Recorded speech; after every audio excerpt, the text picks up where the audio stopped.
Kamusta mga kalapatids? Tayo po ay magpapakain ngayon ng kalapati po natin. Okay po, pababa na po tayo sa ating loft. Joke lang, kulungan ng lan, wala akong loft. Okay po, ayan po ang ating mga inakay, mga kalapatids. Kung napapansin nyo kalapatids, oh, nanunuka na to guys. Ayun oh, malaki na yan kalapatids. 4 days old na yan mga kalapatids. Ayan po ang ating mga kailangan na mga vitamins. Wala pa po tayong bacteria digestion pills. Kaya ito muna po ang ating gagamitin ng mga vitamins.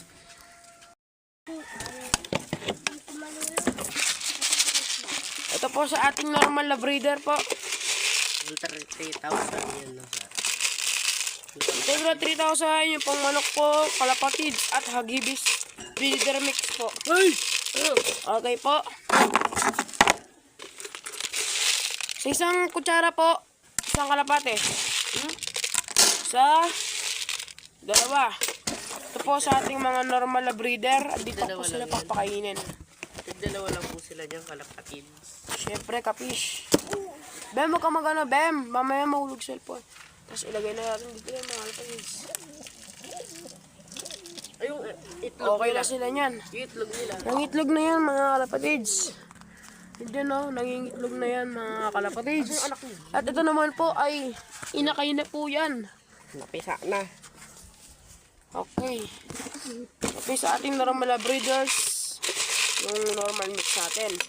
Next naman natin sa ating, ay naputol na to, sabi ko na eh. Next naman po natin ay yung pang may inakay po natin na mga breeders. Breeders na may halong inakay. Ayan po. Integra 1,000 kalapatid sa Gibis breeder. Ayan. Gibis breeder feeds po.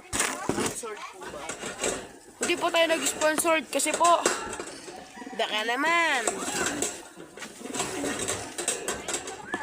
May nag-sponsor po sa akin ng mga casino. Hindi ko pa pinag-sponsor yun.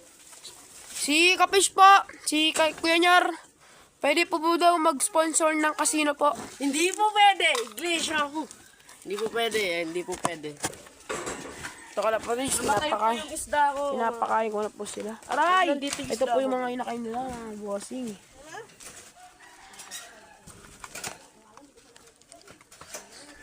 Ayan, update po daw kay Aiko.